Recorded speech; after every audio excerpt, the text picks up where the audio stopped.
85ാമത് Sreenarayana trophy ജലോത്സവത്തിന്റെ ഭാഗമായി സ്വർണ്ണ നാണയം സമ്മാനമായുള്ള ലക്കി ടിപ്പ് ഉദ്ഘാടനം ചെയ്തു. മത്സ്യഫെഡ് ചെയർമാൻ ടി മനോഹരൻ ഡിവിഷൻ കൗൺസിലർ ശാലിനി രാജീവിന് സമ്മാന കൂപ്പൺ നൽകി ഉദ്ഘാടനം നിർവഹിച്ചു.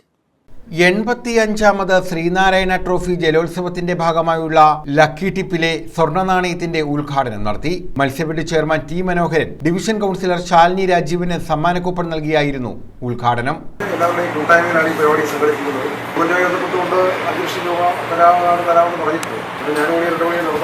ധനകാര്യമന്ത്രി തന്നെ ഇതിന്റെ ഉദ്ഘാടന ദിവസം പങ്കെടുക്കാൻ ആവശ്യമായിട്ടുള്ള പരിശ്രമം നടത്താം. സാമ്പത്തികം ആവശ്യാനുസരണം കളക്ട് ചെയ്തില്ലെങ്കിൽ പരിപാടിക്ക് അതാണല്ലോ ആവശ്യം. അപ്പൊ അതിനാവശ്യമായതിലേക്കുള്ള ഒരു കൂട്ടായ ഒരു യജ്ഞം തന്നെ നമ്മൾ നടത്തേണ്ടതുണ്ട്. ജലോത്സവ committee chairman CR Mahesh MLA അധ്യക്ഷത വഹിച്ചു. ഇത്തവണയും അദ്ദേഹം ടൂറിസം മന്ത്രിയുമായി സംസാരിച്ച് തുക വർദ്ധിപ്പിക്കാമെന്നാണ് പറഞ്ഞത്. പിന്നെ പാരമ്പര്യമായി കരുനാഗപ്പള്ളി വ്യാപാരി വ്യവസായികളാണ് നമ്മളെ സഹായിച്ചു വന്നിരുന്നത്. പക്ഷേ ഇപ്പോൾ ദേശീയപാത വികസനവുമായി ബന്ധപ്പെട്ട് കച്ചവട സ്ഥാപനങ്ങളിൽ കച്ചവടം നടക്കാത്ത ഒരു സാഹചര്യത്തിൽ നമ്മൾ വല്ലാതെ ബുദ്ധിമുട്ടുകയാണ്.